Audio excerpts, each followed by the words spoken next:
What's up? It's me. I'm back. What up? Brian McFadden here, co-founder, COO of Legit Football. It's been a hot minute.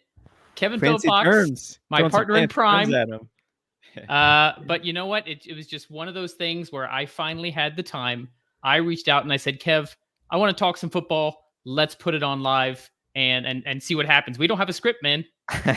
It doesn't get better. And I feel as though the nature of the Legit Football NFL podcast and the nature of Brian McFadden's return to podcasting, I wouldn't have it any other way. For a day. For No, now. That's right. That's right. We got to temper our expectations here, but I think you're going to be reminded how much you love this and you'll be back. That's what I think. Oh, I never forgot, man. I love podcasting. I love talking about the NFL. I love hanging out with you, and I love Hell yeah. talking to viewers and listeners out there who might have questions. I just love talking NFL, and I miss doing this, Kevin. So even though it's only for today, and I'm hoping to find the time as I relocate down towards you in the Southern California area. Neighbors. Spoiler alert. Yep. I'm just ready to do this. So as I mentioned, Kevin, we don't have notes. I mean, you have some questions. Yeah. I don't have an agenda. I just want to talk some football. It is June 26th. It is about the single deadest you can be in the NFL offseason. Dog days. What do you want to start with, dude? Well, first and foremost, I want to give a special shout out to the 99 people who are watching live, and I want you guys to know the nature of the show. Improvisational. Okay. Please, guys, comment your questions. This is a mailbag show of sorts. We weren't overly prepared for it in terms of gathering the questions prior. So the people who are watching live, if you comment, it will be very helpful for us to pick it up and go whatever direction. But that being said, I will literally answer any question. Literally. Fantasy or NFL, Yep. Doesn't matter to me. I'm here to give to the people. So for those of you who have missed Brian McFadden terribly, like myself, our Legit Football audience, I'm sure you're all wondering the same way that I'm wondering as it relates to Brian McFadden. What is your current confidence level in your Miami Dolphins that they will snap their playoff win drought, Brian McFadden? And tell me why.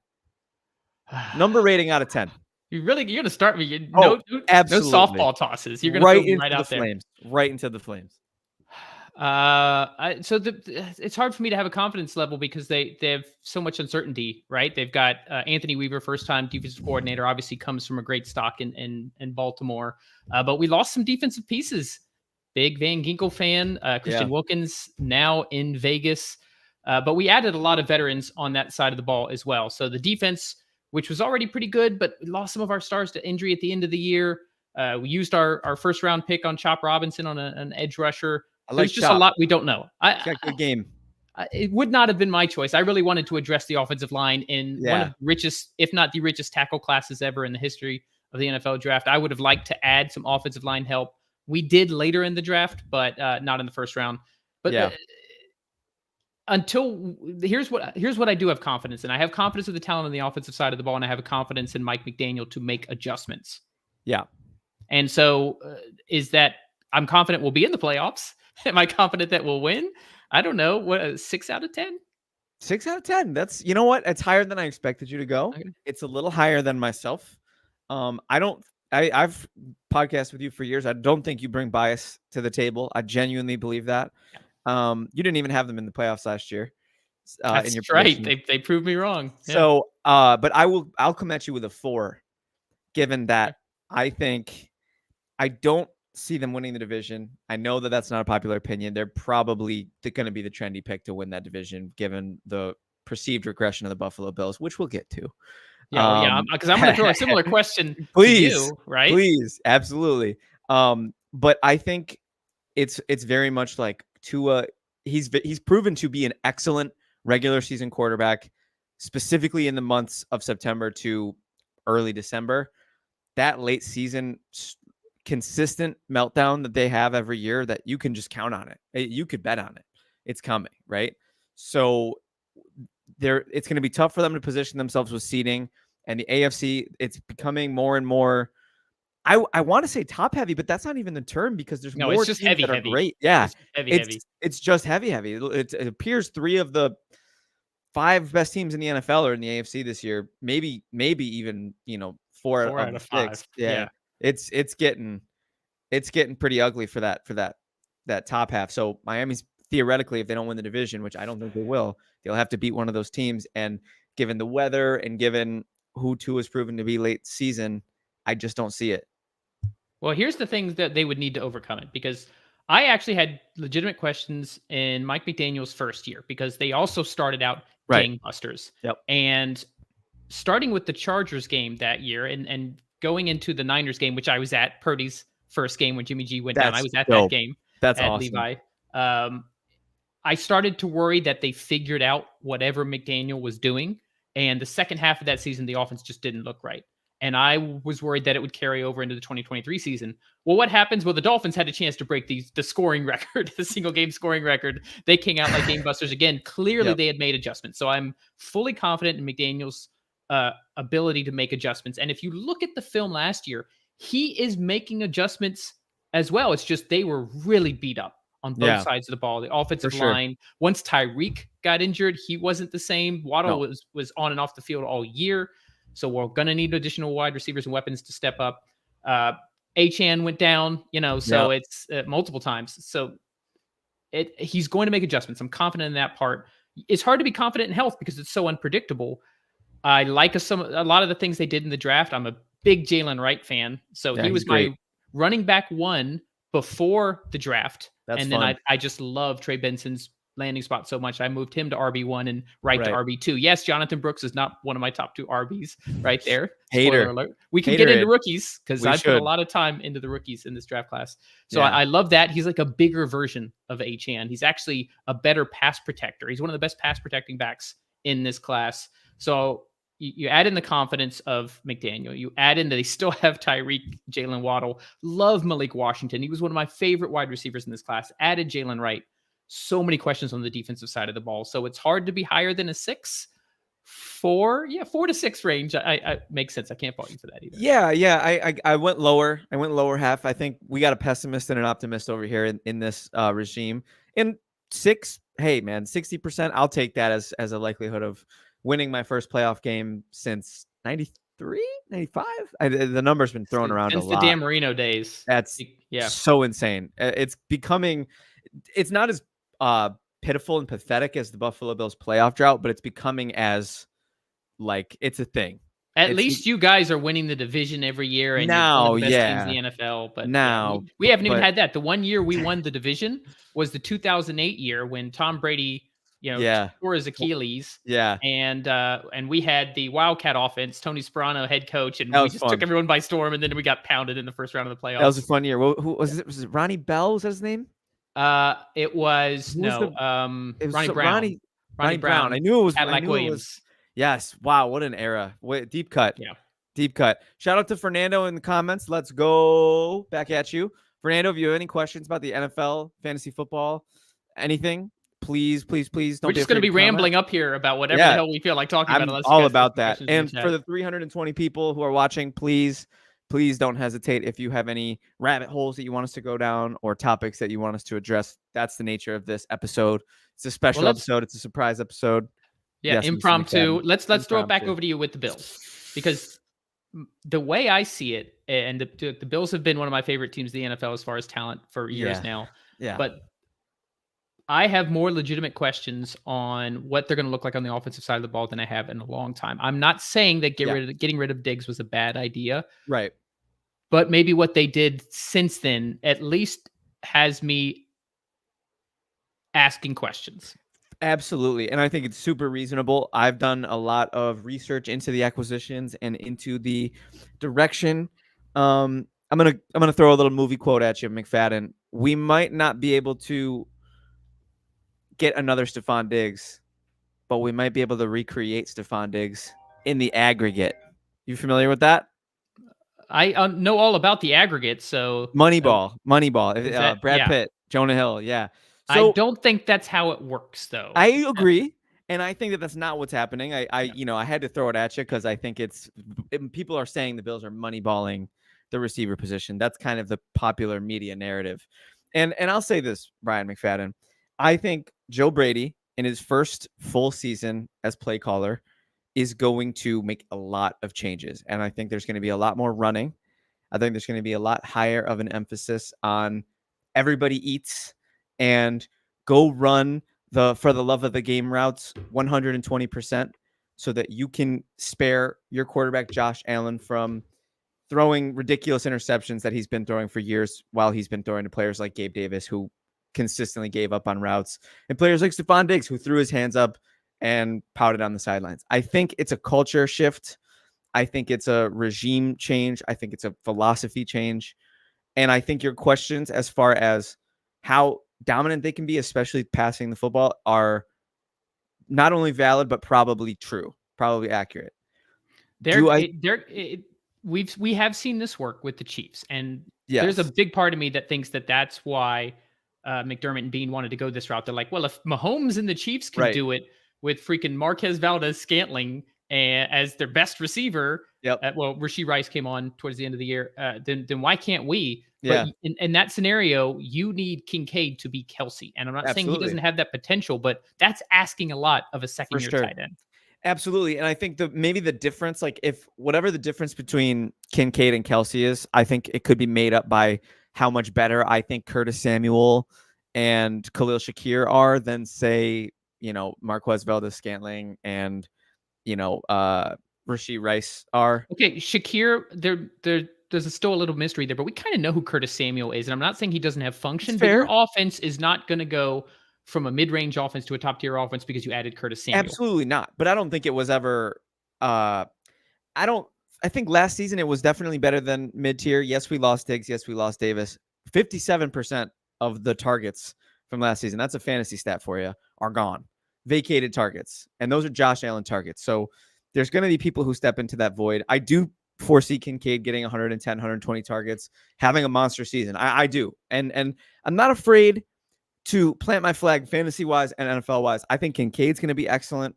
And I agree. I think he has a good shot at being tight end one in fantasy. I would say 3 just or 4, volume alone, because I think that's the guy that Josh is going to lean on. Honestly, he could be a 6 to 8 catches a week kind of guy.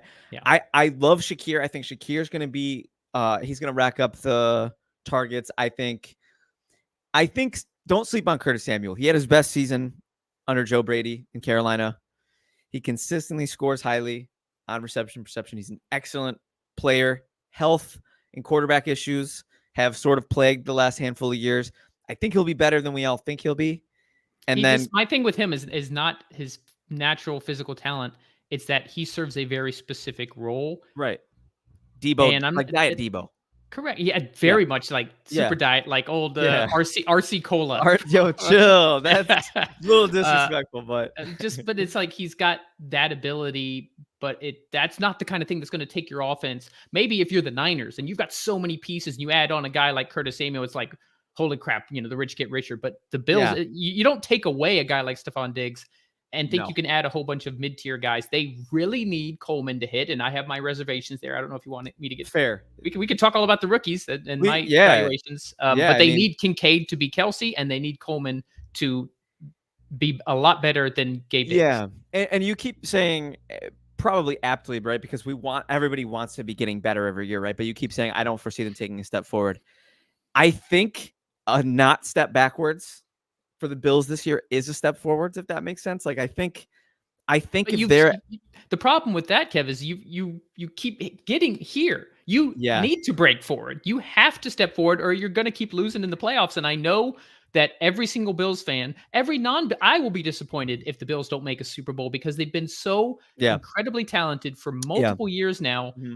To at least get a shot at the Super Bowl, even if they don't win, will feel like such a disappointment. I can't imagine how Bills fans feel. Oh, it would be sick. Yeah, it would be devastating. You might never hear from me again if Josh Allen comes and goes and doesn't win one. But the thing I'll leave it with, so as to not belabor it, because we could all day. We could do a whole pod on this. Fair. And then 428 people aren't on to hear us talk about the Bills and the Dolphins. Yeah, exactly. So I'll leave you with a couple thoughts. I think consistently the defense is what lets them down in the postseason. Last season, they called AJ Klein, who was packing up the RV to go on a family vacation, to start a playoff game. The health, the luck, it's all been bad. I think if the offense continues to be what the offense has been and the defense continues to take steps forward, which I think they shed a lot of talent. I mean, whether that's but they're younger and they're correct. I think they'll be better. To hit. Yeah, Poyer and Hyde were They were heavy-footed, man, to be completely honest, in their last season. And then let's not forget also second.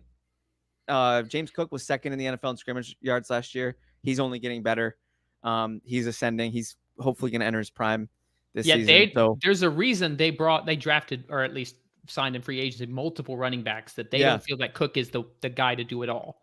You know, bring in a guy like Frank Gore, to bring in a guy like Ray Davis. Clearly, they're like, Cook has a skill set, and it doesn't match everything we want to do on the ground. Yeah, Ray Davis, Frank Gore. I love Ty Johnson. He was there last year. He was their third string last year. He's an excellent player too. Hopefully, it's a little less force feeding Cook than it was last year, because I think he'll be fresher when we need him in the postseason. I'll say this, because I think this is a good time to move on to a different topic. Yeah.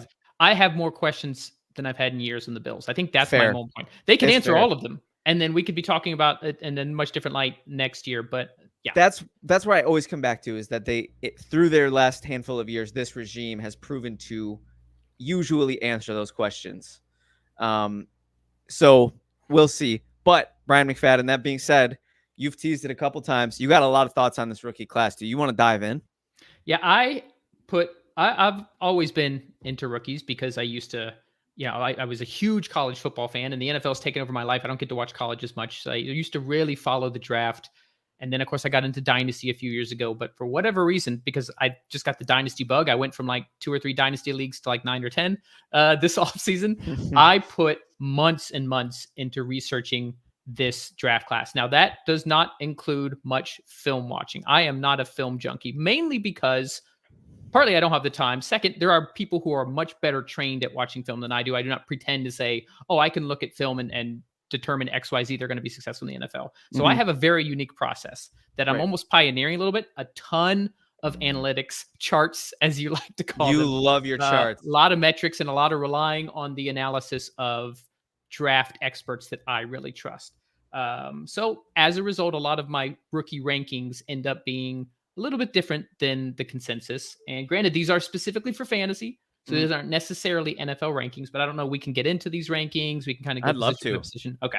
Yeah. Whatever you got. Throw out a position. What do you want to start with? Well, let's talk about the quarterbacks first and foremost. Okay. This is the one I'm least confident in. Okay. It should not be a surprise, because the NFL gets it wrong 60 to 70% of the time.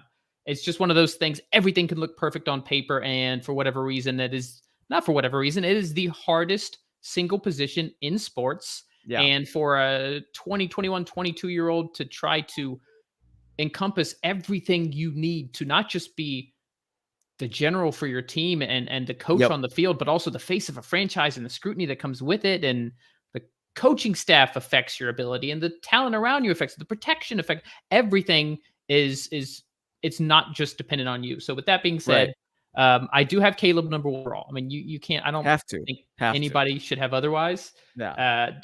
This does not saying Caleb is going to be. I will never say so and so quarterback will be a hit. There's just been too many of them that I'm like, that guy will be great. And they suck. And there's other guys where I'm like, oh yeah, they won't do anything. And I thought Jalen Hurts. I'm like, this guy will never be a quarter. He's a runner first. He doesn't provide enough to truly lead an NFL team. And now he was an MVP candidate 2 seasons ago, and he's obviously one of the top 5 quarterbacks in the NFL. Yeah, it's impossible to say anything with certainty about a prospect. It's just there's too many components that go into it, both that could improve them or decline them. I'm just going to address this real quick. First of all, always nice to hear from you, Takaido. Shout out to Takaido. Happy he's here. Yeah, always nice to see you. And no, we are not here on my random once in like 6 months opportunity to talk football to talk about anything Bill Belichick's doing, because he is not a coach in the NFL or any league right now. Good NFL. For him dating that. I believe she's 24. I think you're 2 years off there. That will be the only time we mention this. So let's get back to the QB rankings. So yeah, Caleb is my number 1, and it's not just because of what he can do off platform. You watch the USC offensive line didn't give him much time in the pocket, but even when he's it. Right. He makes all the throws. He makes good decisions. He goes through his progressions. He has the arm strength. He's not a rocket Josh Allen arm type of guy, but he can make all the throws he needs to. He's actually a very smart scrambler, a la Mahomes in that regard, even though he doesn't have the Jaden Daniels level of athleticism. He does it all. And the guy's been training since he was a kid to be QB1.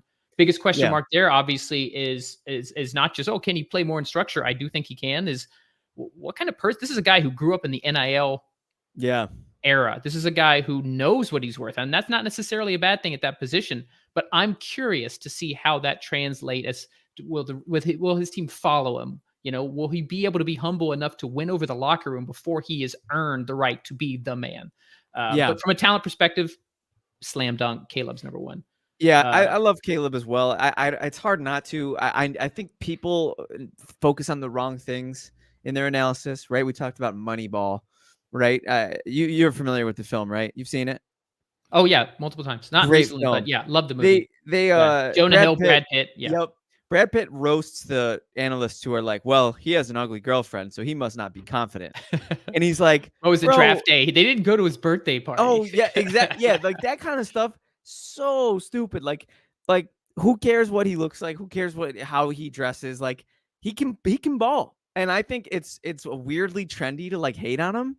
And I think that's unfortunate. I think it's kind of a weird side effect of like. And to be clear, I don't care what his nail color is. I Right. don't care any of that. Right. Good for him. Be you, dude. It's more about how he is so overconfident. I'm not saying not overconfident. He is immensely confident. I'm Yes. worried that will be the cart is ahead of the horse, right? That'll be before he's earned that from a locker room perspective. I don't think the locker room gives a crap what his nail colors are. If he's winning football games, he could paint his whole face pink. How will they respond to that perception of, we'll say ego for lack of a better term? Ego. No, I think that's very apt. Yeah. So Caleb comes in at number 1. I did have Drake May number 2. I think long term, this is not a redraft. To be clear, these are rankings I made for my nearly 10 dynasty leagues. So thinking long term, I definitely think that he has got the best overall ceiling for longevity in this league. He's got the right tools. If you just look back at his 2022 season, there would have so many of the marks that came out about him would not even exist, as that he lost my guy Josh Downs. You know how high I was on Downs last offseason. Lost a lot along the offensive line, and he was doing everything at UNC, and he, as a result, got some bad habits, made some bad decisions. His footwork ended up getting a little erratic, so he ended up the passes he misses are really routine. He'll make some insane 35-yard strike down the field, and then a little 7-yard out he'll like overshoot. And he didn't used to do that. So it's just one of those things where I think he feels so much pressure and antics. And yes, obviously he's going to feel 10 times more of that in the NFL. But if I'm just looking from a prospect perspective, I felt like May was the best number 2 ceiling wise. But I don't think we see it this year. Who does that sporadic nature remind you of coming out?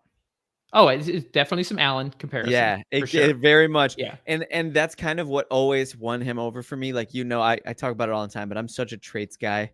I'll take traits over mental makeup any day, because you can improve mental makeup easily. You can rework your mindset. You can grow as a person and yada yada. But I actually don't think it's a mental makeup thing. I think you have to have a certain mental makeup to succeed. I don't think it's something you can change. Josh Allen had a certain competitiveness that drove him.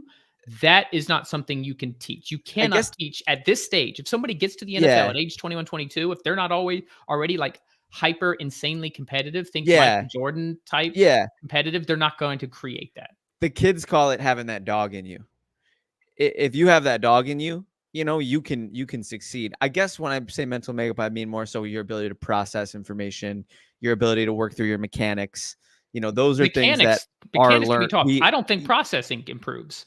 Really? I mean, well, maybe to a degree, but I think your brain is either able to process things quickly or not. Our brains grow until age 25. Maybe there's a small period in there where a quarterback can speed up their processing. But I think that core needs to. But I do think mechanics, and I think that's what happened with Josh. Is Josh was driven and open to improving what he needed to do from a mechanical standpoint. Absolutely. That can be taught. Yeah, absolutely. All right, I'm talking way too long on each of these quarterbacks. I do have Jaden Daniels number 3. I like it. I think his range is a lot bigger, his range of outcomes. We've seen quarterbacks like this, especially somebody who had, 5 years in college, and he only just broke out at the end. It's like, naturally you have to wonder, is it just because he was so much older than everybody else? Nevertheless, he had a phenomenal season, obviously Heisman Trophy winner. His ceiling is immensely high as well, but I could see him easily flaming out. Not a big Cliff Kingsbury fan. From fantasy perspective, Kyler was QB6 in his rookie season with Cliff. So there's some optimism for you Washington fans or any of you who drafted Jaden Daniels in your rookie drafts. Yeah. And I got JJ at number 4. Part of that is just because he's in such a great situation. Yeah. And there's not enough put on.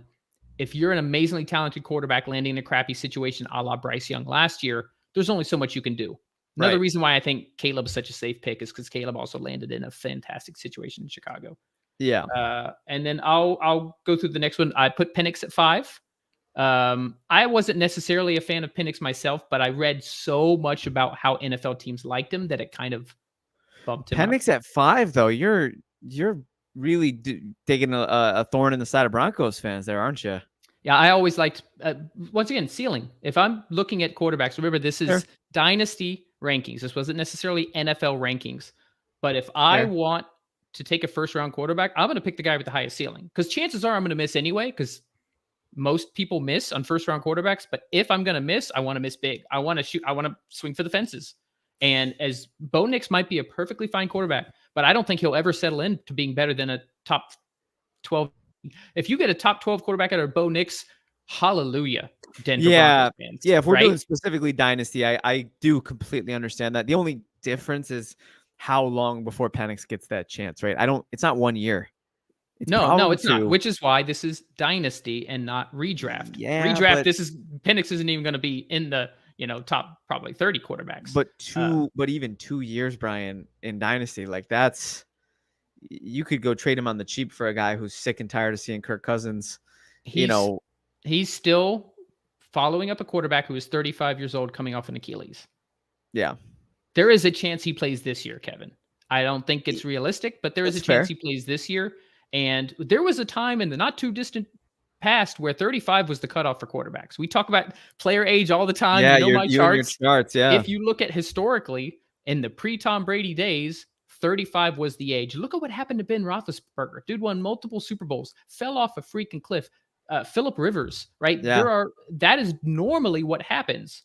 We forget that because you have guys like Rodgers and guys like Brady who are playing into their upper 30s and 40s, but that is not the norm. So history says that Cousins only has, especially coming off such a major injury, and it doesn't matter that he's not known for his running. He has to plant off those feet. Yeah. We don't know what he's going to look like. And even if he does look good, how much longer is his body actually going to hold up? Yeah. That's why you take a risk on a guy like Penix, especially because in most rookie drafts, he's going in the second round. Yeah, I definitely, I don't want you to hear what I'm not saying. I like Penix. I think he's a good player. I like the traits. I just think there's a little bit more of that sporadicness than even a May or Allen. Like Penix, if any quarterback needed a couple seasons to exactly. Cooking, so say what you want about, and my problem is not necessarily that the Falcons drafted Penix at 8. It was the process that they went through with signing Cousins on doing both of those things is I just think they're like, oh, let's get Penix. I don't think they had, this was not part of some grand master plan. But as you mentioned, the fact that Penix, who I do believe needs some time to sit, forgetting his age, landed in a situation where he's not going to have to start right away. More teams should do that. Yeah. Very few do. More teams should do. The few times we've seen it, it actually has a very high success rate. The Jordan Love, the Pat Mahomes, the Aaron Rodgers. Aaron Rodgers before that, right? Mahomes sat for an entire season. So these are the kind of things to keep in mind. Let's jump over to different positions here. But first, Cato with another question. Why did the Falcons only lose I think it was I think it was just a 5th round pick. And the Dolphins lost way more. He's referring to that. Speaking of Kirk Cousins and the Falcons, this is a nice little segue. I didn't mean to segue at that, but I still got it, Kev. He does. So there was a tampering claim against the Falcons for apparently speaking to Kirk Cousins a whole 3 days early is what it came down to. And they were penalized a 5th round pick. And when he's referring to the Dolphins were also tampering with Tom Brady. And big difference there. Number one, I think the scale of the player. Come on. The headlines around Tom Brady and they were, Stephen Ross had him on a boat. That was on a whole nother level. There were some ownership discussions too, right? It wasn't just player. Yeah, it was something like, hey, after you retire here in Miami, we can get you into ownership. Because obviously Brady's interested in that. He's trying to get ownership stake in the Raiders. So there was that, along with the fact that it was just he wanted to play there anyway. He was a free agent. Brady was not a free agent. These are some of the major differences between why the Dolphins were penalized to first and the Falcons were only penalized to fifth. They talked to him 3 days early. Yeah, right? and you know what? I genuinely think that if you get caught tampering, it's not that you did something wrong, it's that you got caught. Everybody does it. Oh yeah, exactly. Like literally like, all 32 teams do this. Idiot. Like idiot. It's like everybody knew. And here's I'm not necessarily an insider. I don't pretend to be, but I had a connection that Cousins was going to Atlanta like months ago. There you go. Like a few months before that. That's I'm fun. not going to reveal how I know that, but we did get, and the fact that it came true, I'm like, okay. So the point is, he was telegraphing he wanted to go to Atlanta. His wife wanted to go to Atlanta, and it was so public, right? Every team does it, right? There was question about whether Saquon was doing it with Philly. He's from that area. That's the main difference. Why? All right. So we got a couple things Takedo is asking. I love it. Takedo, you are keeping the show on fire. So for those, Brian doesn't know this, but I have turned my back on Stephon Diggs. His antics, not surprising. His way out, he wore thin. Even by the time he was gone, I was done. And Brian, do you think the Texans can keep him happy? I don't think their concern is to keep him happy. He is not there to be a wide receiver 1. I don't even think he's there to be a wide receiver 2. Yeah. So if you look at, and a lot of people assume just, Tank Dell, he's 5'4", 140 pounds. That's an exaggeration. Tank Dell was my guy last year. Right. By the way, since I already mentioned it, actually, no, we'll wait till we get to the wide receivers. I'll tell you who my guy is this year. If you don't already know that. I just lost my train of thought. You were just talking about Diggs. Tank Dell. Yeah. So Tank Dell lined up heavily as an outside receiver last year for Houston. Yeah. Like he actually did not play in the slot much, and he won as an outside receiver, and he ran primarily deeper routes. He was phenomenal at out routes, not necessarily 9, but ran a lot of digs, ran a lot of posts and corners. He was a deep outside receiver. Flanker, don't get me wrong, not next. That's Nico's spot. But the Texans had such success. I do, Tom. I think Nico. What the Texans are just an embarrassment of riches. You were on that. Talking about that. You were on that last year. Thank you. You were there. Thank you. I always give you credit for that. But so you've got 2 established outside receivers who had great success and won a playoff game. They're not going to change that up. And if you look at, and I'm glad that he's not on the Bills, so you don't get defensive here. If you really dive into, forget the stats. If you dive into the analytics, talk about reception perception. Look at, there was a noticeable drop off in Diggs's effectiveness. It wasn't off a cliff. Don't get me wrong. He's still effective, but receivers like that, in order to elongate their career, they work better. They have more trouble getting off press. They have more trouble shaking man coverage. So those type of wide receivers, think Larry Fitzgerald, start to work better if you move them into the slot later in their careers. I think that's what the Texans want to do. I think they want to run a little more 11 personnel. They can put Diggs in as a flanker to spell a guy like Dell, who doesn't necessarily, let's be honest, you shouldn't use him to run block too much. Yeah, that was not great. Especially by the goal line. But also in 11 personnel to put Diggs in the slot. And this is not a guy they're worried about keeping happy. They signed him to a 1-year contract. They have Super Bowl aspirations. If they can get a guy like Diggs, who has started to go on his way out, but is still a very capable high-end receiver, and have him be a complement to Nico Collins and Tank Dell, when you add same thing with Mixon. Mixon is not their running back of the future. He's, I think, going into his age 29 year season, but he's going to be at least as good, if not an upgrade, over Singletary and Pierce. So you've upgraded your wide receiver 3 position. You've upgraded your running back position. The Texans were one of the most injured offensive lines overall last year. They are gearing up for a Super Bowl run. So I don't think they care about keeping Diggs happy, because he'll be happy for a year. It's brand new surroundings, right? He's out of that era. Yeah. He does that.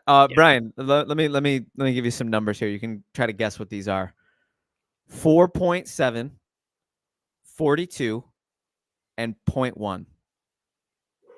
Give me a little more context. What are those like? Are those Diggs numbers from Diggs? The last 10 games of the Buffalo Bills season last year, Stephon Diggs averaged 4.7 catches, 42 yards. 42 yards and 0.1 touchdowns. Khalil Shakir on 60 fewer targets outproduced every single one of those numbers.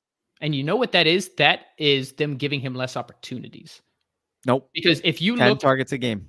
10, really? Yes, that's Interesting. a decline. And you said it, and you balked a little bit at it, right? You can own it. You can say it with your chest. Oh, Diggs, I Diggs don't have sucked. any. I have no shares of Diggs right Diggs now. sucked down Okay, the stretch. I will own it. I want to respect Diggs because Diggs at He's done his a lot. prime was one of the best wide receivers in the NFL for a few years. I completely divested all my shares. I only had like two, He but just has that wide receiver diva bull crap yeah. I don't get that away If from you me. can back it up, fine. But he is not as effective. He is He losing a step. stopped being able to back That's it it. up. He Yep. lost a step, and thanks 49ers faithful. This guy is one of the most frequent flyers on I think the he came legit over pod. from when I was doing all those podcast appearances on We love this guy. John Chapman's show, 49ers Rush. All So, right, Brian, I want to hear your wide receiver rookie rankings for Dynasty. all right, let's bring up wide receivers. So, top three is not going to be in No question. brainers. There was a part of me that wanted to move 3 to 2. We'll get there. So, Marvin Harrison, It's a slam dunk. Dunze, isn't it? Yeah, Dunze is number 3. I wanted to put him at 2. I love a Dunze. I really like a Dunze, I and love him. then I like the landing spot better than I like Neighbors and Me too. Giants, but I ended up putting him. So Marvin Harrison, number 1, everything's been said about him is absolutely Easy. true. He's a wide receiver 1 in fantasy right now. Yep. Like, Yep. no question. I think Kyler Murray, people are sleeping on. I think Murray has a top 5 or agree. 6 QB season coming up. I agree. Malik, number 2. For fantasy, redraft, where do you see him this year? 2, back end 2. Yeah, he's still going to get targets, and he's very, very good with the ball in his hands. So he's going to have production. I mean, who else are they going to throw to there? Right, Waller's gone. Right, not that he was very effective last year. There's Wan'Dale Robinson, kind of in the same mold as Curtis Samuel. Like we know what he is. I like him, but that's not a guy you're going to pepper with targets multiple times a game because Neighbors is the kind of guy you get him one ball in space, he could take it to the house. Like, Why would you not throw him the ball 10 to 12 times a game? Absolutely. Adunze is just stud. Love Adunze. Yeah, Such a fun receiver. Just because of where I was in most of my drafts, I didn't get any Neighbors or Harrison, which sucks. I'll try to grab maybe at least Harrison and redraft, but I got multiple shares. I was able to get multiple shares of Adunze, awesome. So excited. I'm jealous. That's awesome. But hey, let's get spicy. Those are the top 3 everybody knows. I do have Ladd McConkey, number 4. Wow, yeah. I had him at 4 even before his landing spot, and his landing spot just solidified that more. Excellent. You put Keenan Allen out and you put a guy like McConkey in, who's a lot faster than people realize. He ran a 4.39. Yeah. This is not like your slow slot receiver, Julian Edelman type. Not that they're going to use him on 9 routes, but this guy, he's great at getting open. He's very quick, and he's surprisingly pretty good after the catch. Not Neighbors good, but he's actually really good after the catch. Yeah. Who else on that team is going to come in? We know Quentin Johnson isn't it. I was off Johnson. I didn't draft him in any of my rookie drafts last year. Who else are you going to throw like in that offense? Even if they run the ball 30 times a game, they're still going to throw the ball 20 to 25 times a game. Who's going to get half of those targets? Ladd McConkey. So had to have him as my That's a great wide receiver. That's a great. It's a bit of a snipe. I feel like you're in the minority there, but I love it. Oh, some of the guys you're referring to, like I'm guessing Brian Thomas Jr. I'll go ahead and review. I have him at 8. Yeah. So there's a lot of. Where do you have Coleman? I didn't take a Tums before this, but where do you have Coleman? 9, right behind Thomas. I'm not furious at that. I'm not furious at that. 10. Yeah. And I have round grades on all these guys. So everybody I've said so far, I have a first round grade on. It's for rookie drafts. Right. And then my last one with the first round grade, I have a 1/2. So like end of the first, kind of the turn between the first and second, I have Ricky Pearsall. Yeah, I gotta have Pearsall. Absolutely. Same thing. This was before the NFL draft. A lot of times the draft will happen. I will adjust my rankings because some landing spots are just so good. You got to move people around, especially when we get to the running back rankings, because like 5 of the running backs were so similar to me that landing spot had a big difference. I had Pearsall as my wide receiver 5, even before that. The fact that he was drafted in the first round by the Niners, don't think you're going to get much out of him this year unless Ayuk is traded, who I'm starting to I think Ayuk stays this year. Yeah. But next year, look out for Ricky Pearsall. They wanted a man beater in SF, and they got one. Now, question for you, Brian McFadden. A couple weeks back when the Debo trade stuff was really heating up, we talked about what we would do if we were the 49ers GM in that situation. Me personally, Brian, I come from the Madden school of more snaps equals more progress, right? You get a guy a bunch of snaps in a Madden game, the chances that their overall will increase is pretty high. I think you get one of those two, Debo or Ayuk, out of that building so that Pearsall can start taking those opportunities, because in my opinion, there's diminishing returns on Pearsall I if would they have keep got the big Debo three. out of there personally. That's what I think I too, don't. I think exactly. it's such a mistake. You need. I mean, the whole reason they drafted Pearsall, they drafted a guy who has Succession proven plan. to be able to not just succession, but specifically his type of wide receiver. He's completely different than Debo. Debo is a zone beater. Debo Yeah. is not the kind of guy that if you're facing press man coverage, you just need Debo to get open and make a play. That's not his style. What No. did the Chiefs do? What did Spagnuolo do in the Super Bowl? They played press man cover. Nobody could get open. Ayuk is at least better at that than Debo is. Pearsall is a man beater.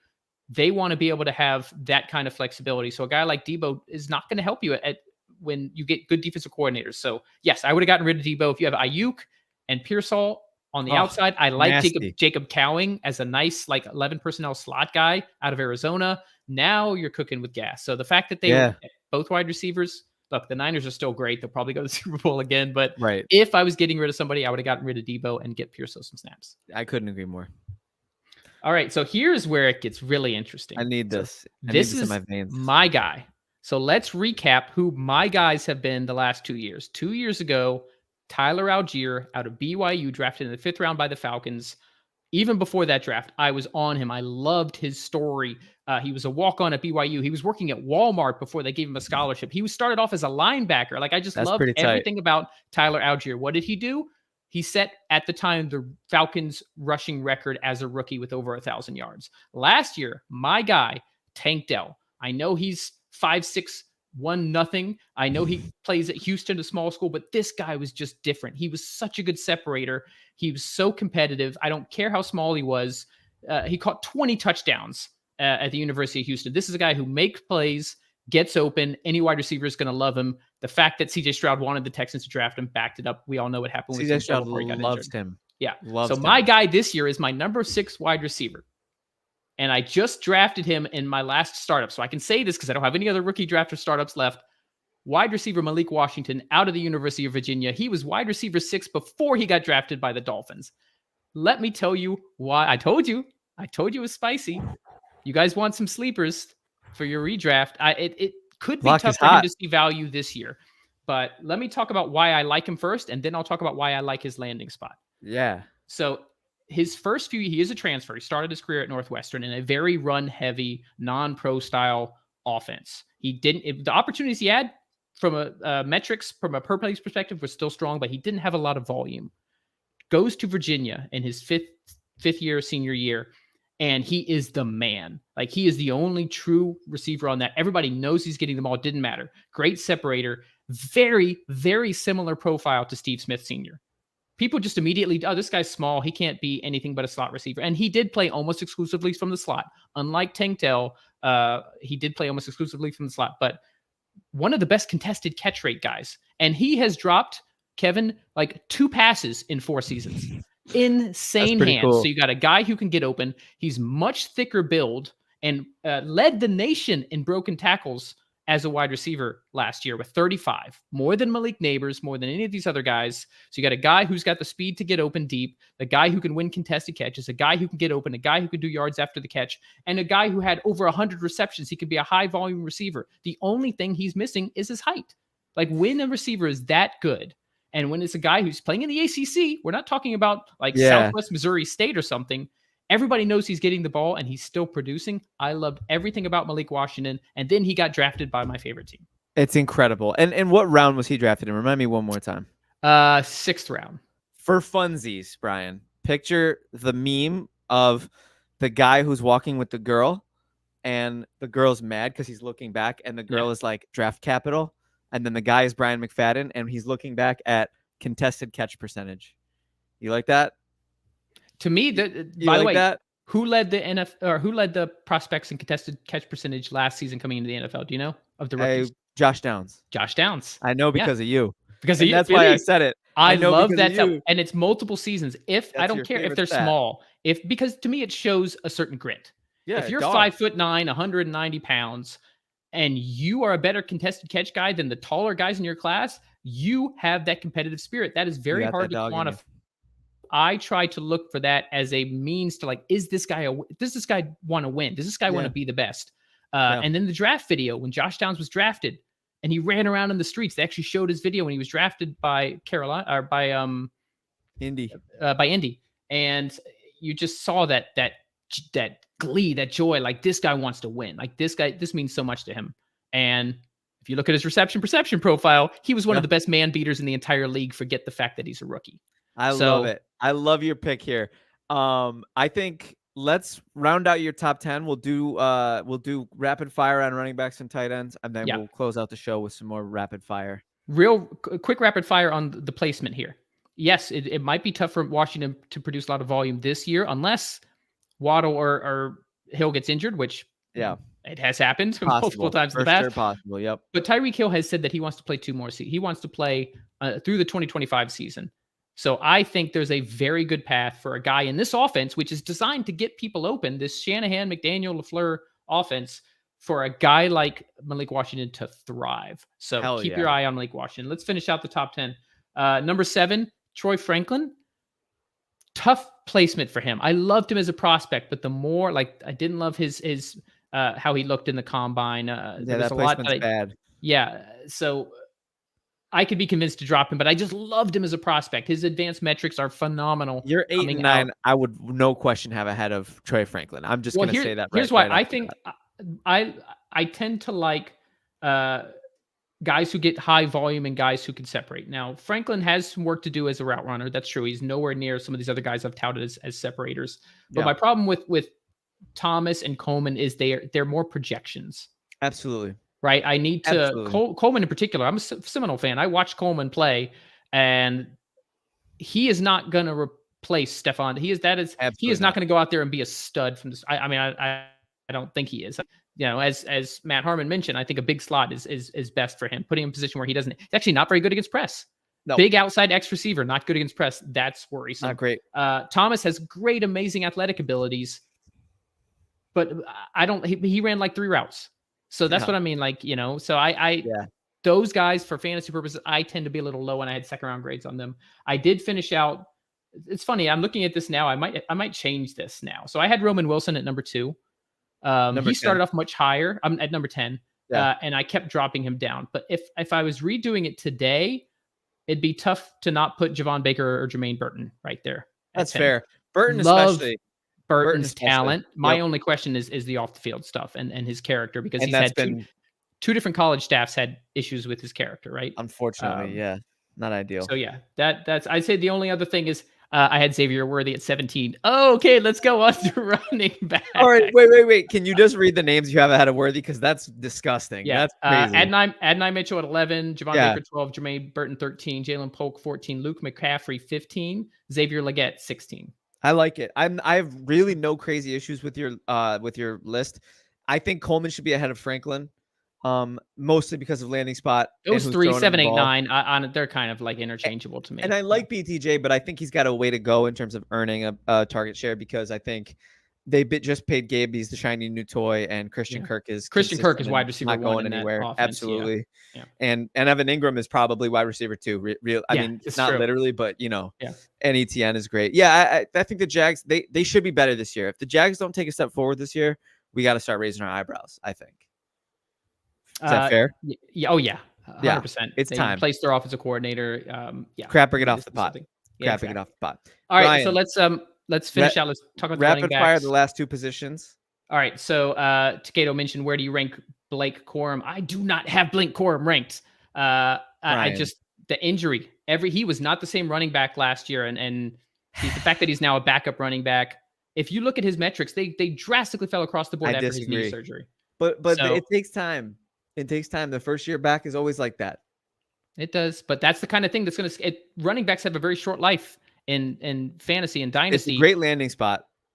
Except that Kyron Williams was like running back 4 last year. And Kyron will be great, but Corum will have chances in that opportunity. They want to give Kyron less, like you said about James Cook. They want to give Kyron less of a workload to keep him fresh. I didn't want to take a chance on a guy. It's fair. How many? You say he's not ranked. How many names do you have on your rankings? 10. He's not in my top 10, so he'd probably be like 11 if we're doing that far.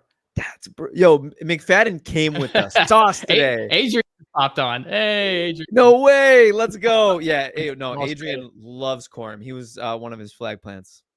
Oh, okay. Yeah. Sorry. Corum. Disrespectful. When I see a person in college drop that much from an efficiency standpoint, It's hard. I know it was an injury thing, and yeah, they take a year. But if he landed in a spot like Carolina, whatever, he's going to take over RB1. I might feel a little better, but it's a Takeo good gave offense. Yeah, Yeah. absolutely. Takeo gave a shout out to Adrian before he even knew he was here. That's just how you know, Adrian. The love is abounding for you. We miss you terribly. Yeah. All right, so let me run through I'll just run through the whole 10 because there's only 10 on here. Let it rip. I mentioned earlier I have Trey Benson, running Love back out of that. FSU for Arizona. So I good. had him as my RB2 until he landed in Arizona. I'm like, that he's going to take over that backfield. Absolutely. Either Connor is finally going to start declining or he's going to be injured.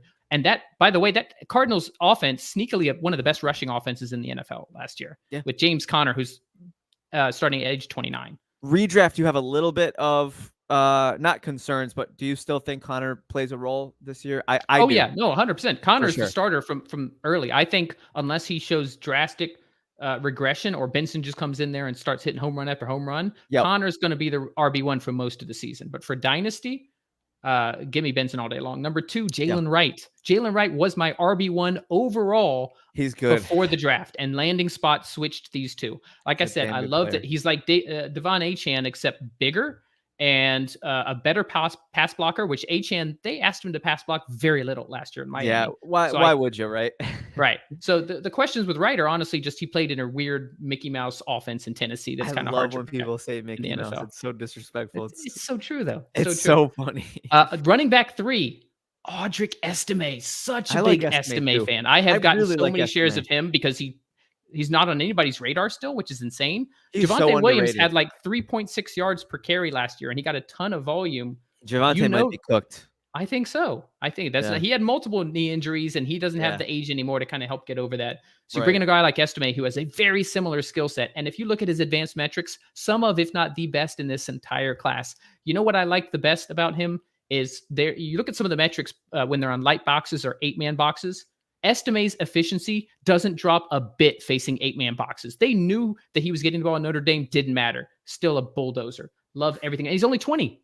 Only 20 years old. He's a stud. My uncle's a huge Irish fan, so I've watched a lot of Notre Dame the last handful of years. And the Broncos got an excellent player. He is going to be, I think he could have, even as a rookie, like between 6 and 10 touchdowns. I really do. Absolutely. At least get the goal line and short yardage work. Absolutely. Yep. All right. So number 4, I do have Jonathan Brooks. I know most people have him as RB1. Love the talent. Only got to see it for a year. But he's, especially in redraft, he's not even going to be ready for training camp. That ACL, he's got the age, he'll recover. Chuba Hubbard was quietly pretty freaking good last year, so they're not just going to hand the keys over to Brooks. So that's really why I bumped him down. It wasn't necessarily because of his talent. I have him RB4. What about Miles Sanders? I'm just kidding. Sanders is not even a consideration. He's he might not even make the roster. He's so trash. Number 5, Marshawn Lloyd. Love his upside. A lot of people will point out that he has the fumbling issues, and that's fair, but man, he's a home run threat, and he had a lot of pass catching work at USC, and I think that's exactly what Green Bay drafted him to be. Since Aaron Jones is gone, they brought in Josh Jacobs to be kind of their RB1, but they want to split the backfield. They want to do an running back by committee. That's just how they work. AJ Dillon isn't it. I think Marshawn Lloyd's going to see some. Finish it out. Kamani Vidal, number 6. Really liked him even before the landing spot. Unless J.K. Dobbins miraculously heals, I think Vidal could be RB1 in the Chargers by the end of the year. 7, Tyrone Tracy, wide receiver converted to running back. So he's still got a little bit of a kind of a learning curve there, but super talented, very good tackle breaker. Landed in a good spot with the Giants because of there's not a lot ahead of him. Isaac Garindo, just for his physical talent and landing with the Niners. He's such a physical freak. I love the landing spot. Bucky Irving at 9 with the Bucks, and Frank Gore Jr. at 10. Big Frank Gore fan. I think he's being heavily slept on. I think he beats out Ray Davis in that Bills backfield. Wow, Brian McFadden. I was waiting for Ray Davis. I was holding my breath. I kept thinking his name was coming. I love Davis's work ethic. I was going to say, what's the knock on Davis? I feel like I just don't think he's as physically talented as the rest of these backs. And Gore is just such a good runner, such good vision. If you actually pay attention to him, clearly he learned a lot from his dad. There's something to be said for the genetics, no question. And Frank Gore, I joke and I call guys legends of teams that they barely played on, but Frank Gore is a Bills legend. So, I support it. If it ends up happening, McFadden, I'm not going to be mad about it. I love it. All right, let's quickly run through the tight ends because I know we only got a minute or 2 left. Obviously, Brock Bowers, number 1, generational, yada, yada. Don't need to say anything else. I had Ben Sinnott as my tight end 2 for months. He's good. before I loved everything about Senate. Then he got drafted in the Commanders. I'm like, oh, he's got a path to utility right away. Yeah, that's a great landing spot. He had a second round grade. Everybody else had a third round grade or lower. Jatavion Sanders with the Panthers, number 3. Jaheim Bell, number 4. Sneakily, one of the best receiving tight ends in this class. There's a lot of questions about every down use, but if they figure out how to use him in New England, Bell could be one of those guys who comes up. Jared Wiley, number 5, and good reports out of OTA so far as the heir apparent to Travis Kelce. Tanner McLaughlin, loved him. Cincinnati at my number 6. Eric All, also with the Bengals.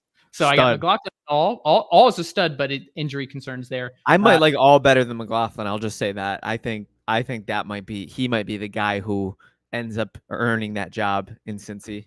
Yeah, and that's it. That's my tight end ranking. Not bad, Brian McFadden. You really hit us with some spice on the rookie rankings and dynasty across the board. And it's all because I do my own. I don't listen to fantasy podcasts. I follow NFL analysts and I do my own evaluations. For better or for worse, we'll find out if I'm right.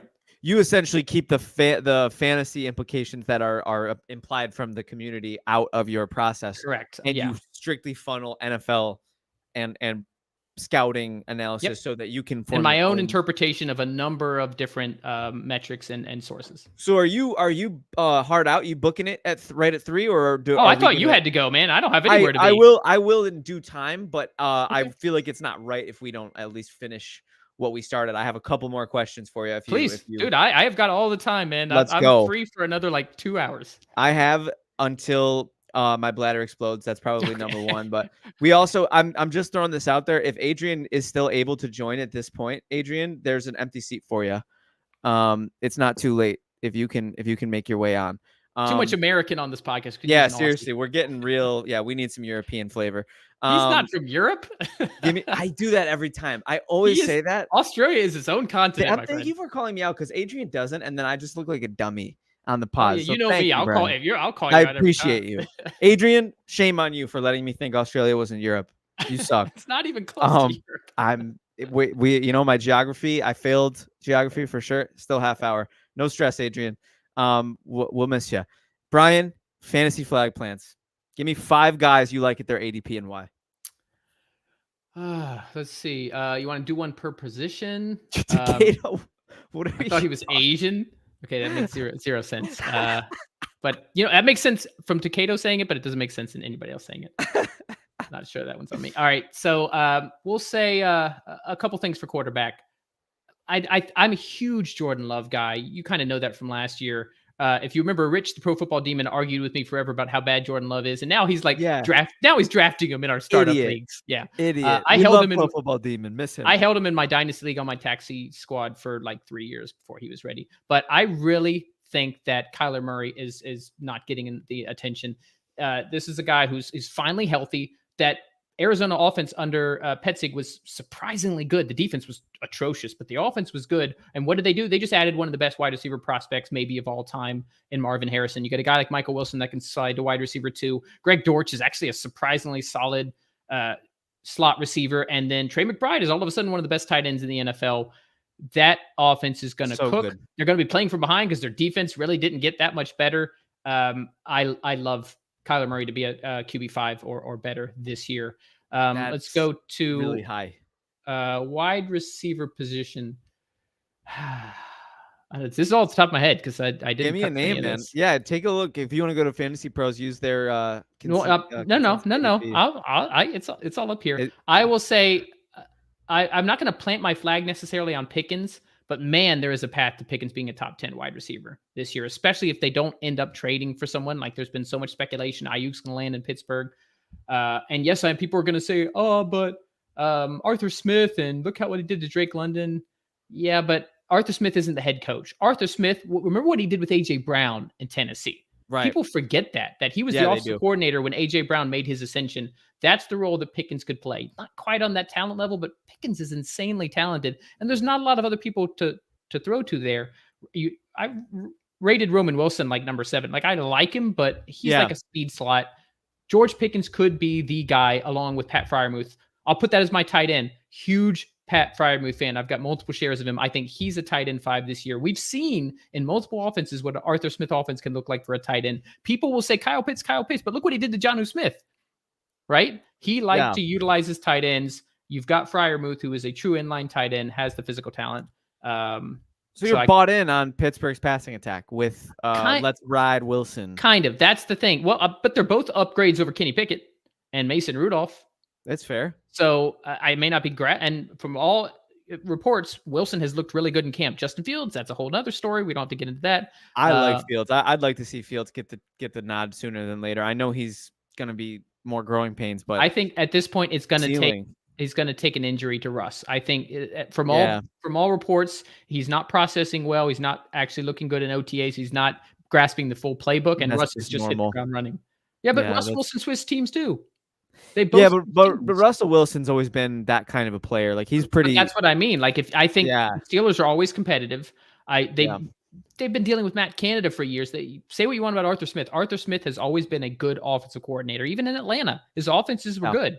So now that he just is to focus on the offensive coordinator role, I think Jalen Warren. I'm not going to mention. I'll mention someone else for my running back, but I think Warren's in for a big season. Yo, McFadden is all in on Pittsburgh. Yeah, I think Don't I let am. him tell you otherwise. I think I am. But it all comes down to the quarterback. If Russ sucks, then none of this matters, which is why I'm not planting a flag on these guys. I'll plant a flag on Freiermuth because I think he'll have success regardless.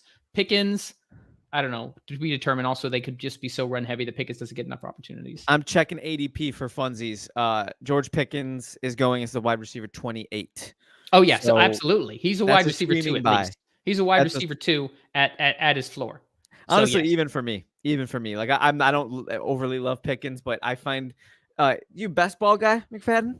Oh yeah, been doing a lot of best ball on Underdog. We should start some leagues. I just joined a best ball dynasty league on Sleeper. I'm in the middle of my draft right now. First time ever. So freaking cool. Loving it. Trading picks and everything except it's best ball. You don't set your lineup, but it's everything else with dynasty draft picks. Oh, that's so fun. Oh, Fob. Yeah.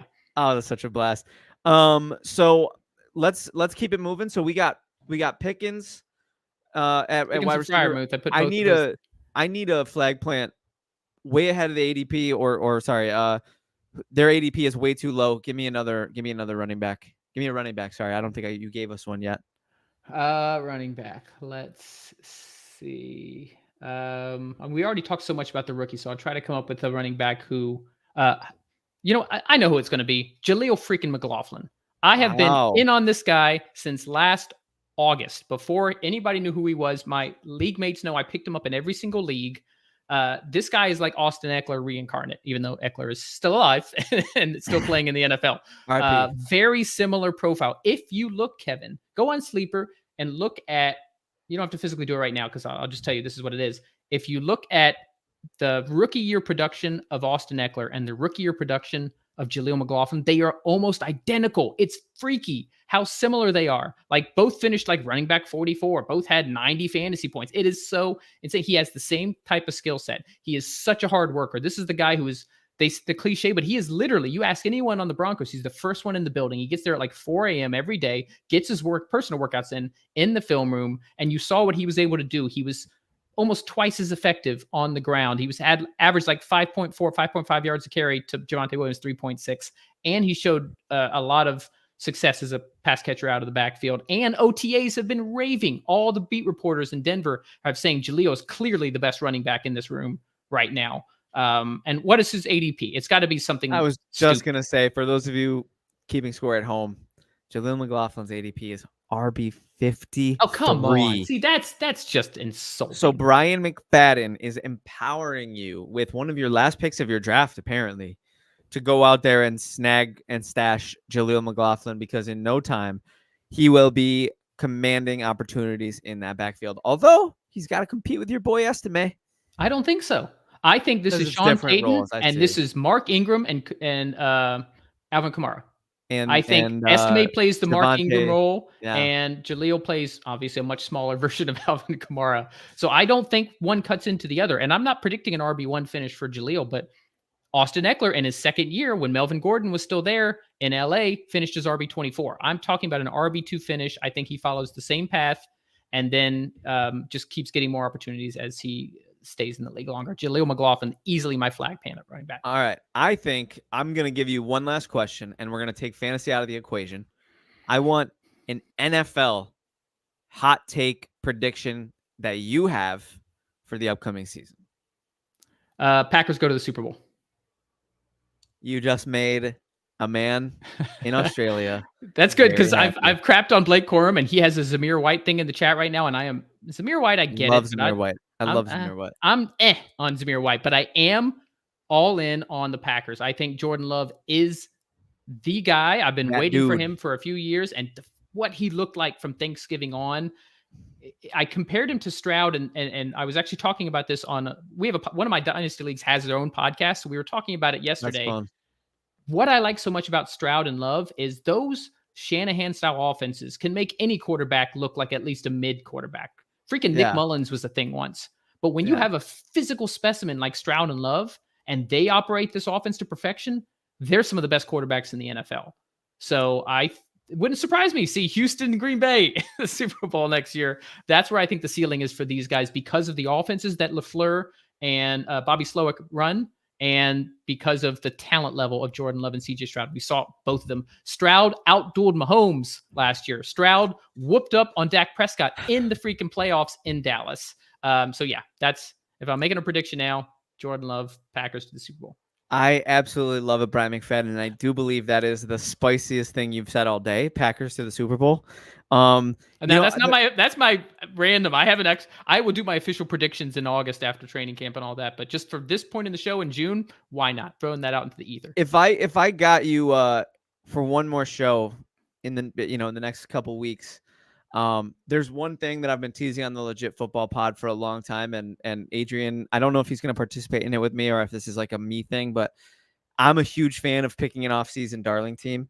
I like tracking the transactions. I had the Falcons last year. Ins and outs. You had the Texans last year. So I'm kind of thinking like that's a pod that I think that people want to see. And let me tell you right now, some of the names I'm looking at, Brian, are disgusting. I am nauseous when I think about picking one of these teams, but I kind of feel like the way that the Texans were just they traded away the pick that could be the first overall pick, yada yada. The way that it was so extreme, I think it has to be. I don't think you can be like, Chicago, and Chicago's be okay the with easy that. choice. Yeah, Chicago's you can't pick them. Choice. Yeah, I feel like that's too. I kind of like the Falcons again. Oh, I feel like that's Talk a little about that less. Shanahan off Zach Robinson. That's comes not from that too McVay crazy. Shanahan tree. Bijan, Drake. You've got all of the weapons. Got better. Defense was actually pretty good last year. Yeah. And what do you do? And Raheem Morris is a defensive coach. And what do? You upgrade massively at quarterback. Whatever you feel about Kirk Cousins, no one here can argue that he is in a gigantic upgrade over Desmond Ridder and I can't remember who was the other quarterback. Heineke. Washington, Taylor Heineke. The two teams that I've teased that I've considered for this, I haven't picked, and there's a lot more in the running, but the two teams that I've teased, and one of them makes everybody on the pod nauseous and they get mad at me for even joking about it. But I think the first one and this one's a little easier to stomach, but I think the Commanders are a sneaky contender for me. If you remember from podcasting, I am not a Kingsbury guy. I think that's my biggest question. It's reasonable, but there's so much to like, though. From a talent perspective on the offense, their defense has a lot of questions. They basically traded away all their talented defensive guys. There's a lot to like. We'll see, because it has to be weird, right? It has to be gross, right? That's it has true. to feel that way. That is very weird and gross. And the other one that might be weirder and might be grosser, and a lot of people, including Adrian, tried to cancel me for this. The Patriots. Oh, there's no way. There's absolutely no way. The Patriots. No. They said that to me about the Texans. They called me a madman. But I agreed with you on the Texans. I thought that was a good pick. I think the Patriots could work out over the next 2 to 3 seasons. I don't think it's this year. I think, especially in that division, think about who they have to play. Are they going to beat out your Bills, my Dolphins, Aaron Rodgers, if he stays healthy on the Jets? They're going to, they can't even come above 4th in their division. And I think gross, nauseous. You spelled nauseous wrong, but that's okay. I love that he spelled it wrong twice. I love that he spelled it wrong and then corrected it wrong. Google search it. It's a beautiful thing. But that's what it is. The nature of it, right? If you're not Dennis Allen sucks, Takado. Sorry. He's a Raiders fan. He doesn't care. I just said, Yeah, the Saints. Oh, and the Raiders are. They need a quarterback. They need a quarterback. Also could be in contention for that. So. How Did are they not have gonna? the worst. They did not have the worst offseason. They did some No, good they things. didn't. I agree. But until you have like really Aiden O'Connell and Gardner Minshew are the answer. No, that's not their long term answer. Quarterback. You're in a division with Patrick Mahomes. You're at a division with Justin Herbert, who just upgraded at coach massively. And I think the Broncos will be respectable with everything they've done. So yeah, that's deck stacked against the Raiders for sure. Yeah, absolutely. Well, on that note, Brian, like I said, if I could get you back for that offseason Let's do darling it. Let's episode, figure it out. I had so much fun today, Kev. it's so fun. You're Put it back, in my dude. veins. Money Mac is back. I told you this would happen. All right, Yeah. Adrian, you already know. Same time as always this Friday. If you guys are all about it, Brian, We got to that get includes Anthony you. though. Let's get some Gotta guys, get the whole crew. Let's do it. We need let's assemble the Avengers. I think it's time. Yeah, definitely won't be this Friday because I'm moving, but you won't be in the this next Friday. few weeks. Yeah, Fair. So we'll save the darling episode because we need you. We need you for that one. But everybody in the chat, we can't thank you enough to Cato, Adrian, 49ers faithful forever, Fernando, everybody showing love in the chat. We appreciate y'all very much. 720 people, by the way, watching. We had an excellent turnout. Amazing support from the watchers. We need more active commenters. That goes to all of you. We need you all to subscribe to Legit Football on legitfootball.com daily newsletter for free. Very informative. A lot of cool stuff we're working on. A lot of cool stuff. This is going to be a huge year for Legit Football. That's all I'll say. Hell yeah, you guys. We cannot wait to launch this thing to the moon. But I'm Kevin Phillip Fox. Thank you guys for tuning in. Brian, I'll send it over to you for the wrap up. Brian McFadden, co-founder of Legit Football. So excited to be doing this again, Kev. There will be a time when we do this again regularly when I get more settled. But in the meantime, it's an absolute blessing. Thank you for everybody. Hell yeah. Listening, watching, asking questions, whatever. You know that we'll do this every week, and I'll be on here again soon. Enjoy the rest of the offseason. Peace.